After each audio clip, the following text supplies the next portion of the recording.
Welcome to the Fear and Greed Afternoon Report for Tuesday, the 30th of August 2022. I'm Sean Aylmer. Every afternoon, we've got the 5 stories that happened today that you need to know about. Let's jump into it. Story number 1, the S&P ASX 200 closed up 0.5% today to 6,998 points. It was a pretty broad-based rally. Tech stocks had another good day, as did energy companies. Only the materials companies went backwards. Among the top 20 stocks, WiseTech Global jumped more than 4%. Woodside and Santos did well after a bumper profit from Woodside. And South32 rose 2%. Otherwise, there really wasn't much going on among the large caps. Story number 2, Woodside Energy. Wow, a massive profit, up more than 400% and a tripling of its half-year dividend. The result reflected soaring LNG prices and a contribution from the old BHP Petroleum, which merged with Woodside in a $63 billion deal earlier in the year. The numbers are enormous. Revenue came in at close to $6 billion, up from $2.5 billion. Net profit was more than $1.6 billion, up from $300 million.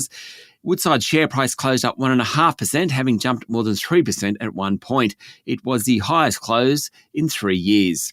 Story number 3, there were plenty of other profit results out today, with reporting season ending tomorrow. Imaging and pathology group Healius' share price jumped 3.5% after it announced a doubling of underlying net profit. Healius was a major provider of COVID testing, so no surprises it had a good year.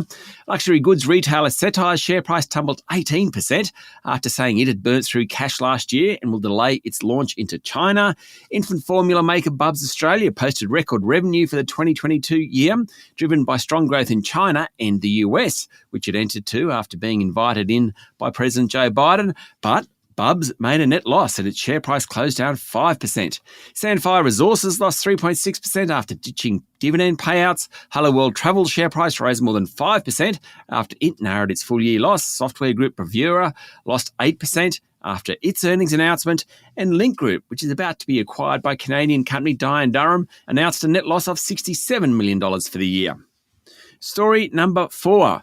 Prime Minister Anthony Albanese might be sticking to the plan to introduce so-called Stage 3 tax cuts in 2 years' time, but there's plenty of pressure on him to drop them.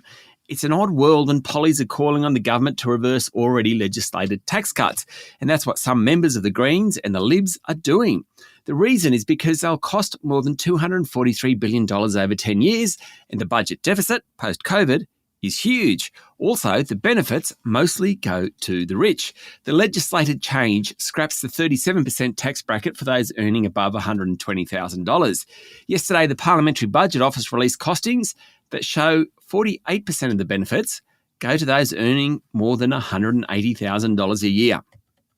And story number 5, the US Justice Department has completed its review of potentially privileged documents seized from former President Donald Trump's Florida estate this month and has identified a limited set of materials that potentially contain attorney-client privileged information.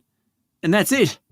Bit of a disappointment, really, given all the noise about the raid and search of Mar-a-Lago. Seems there really wasn't anything that juicy in the documents after all. That's it for the afternoon report for Tuesday, the 30th of August, 2022. Don't forget to hit follow on the podcast and find Fear and Greed on LinkedIn, Twitter and Facebook. Join Michael Thompson and I tomorrow morning for the Fast 5 by Fear and Greed, the top 5 business stories you need to know in just 5 minutes. I'm Sean Aylmer. Enjoy your evening.